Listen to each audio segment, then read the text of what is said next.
Good evening, folks. I just wanted to take a few minutes to talk about my Aqua Therm boiler I have here.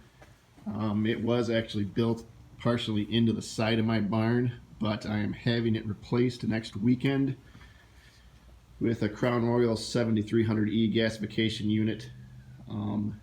This is a conventional boiler. It was put in 2005.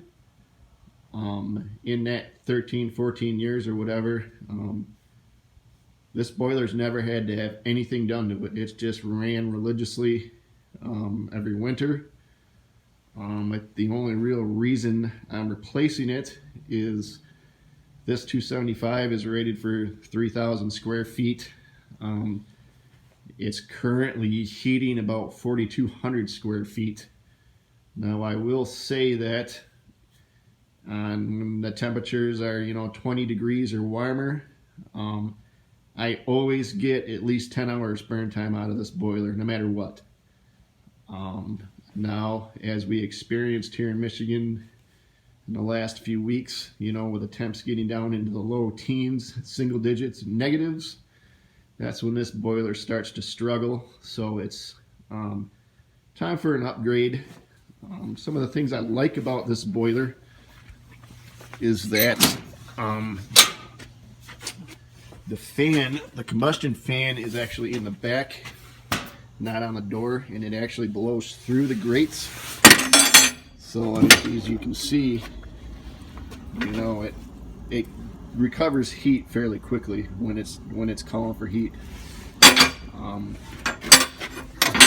Never had any problems with it. Another thing I like about it is I like that it has a little door underneath where I can hook a crank onto it. And there's a little auger there. You just crank the augers into a little ash pan. Really easy, simpler boiler to maintain. They still make these Aqua Therms. You can still buy them. Like I said, I like that it's a pressurized unit.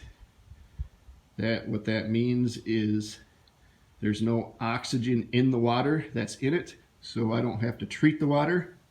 I've never treated the water. It's still crystal clear.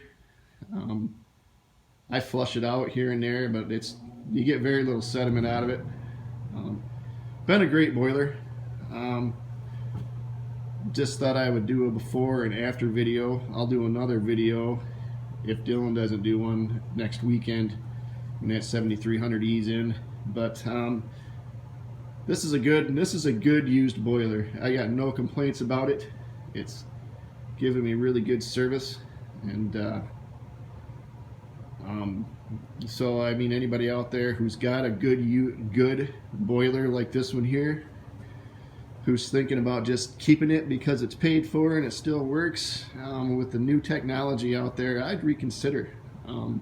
I gave it a lot of thought before I finally said, you know what, it's time to upgrade, and so far I don't regret it. I'm going to use the existing PEX that's here. I'm not going to have any new PEX buried. This PEX is functional. It doesn't leak yet, so we're going to leave well enough alone.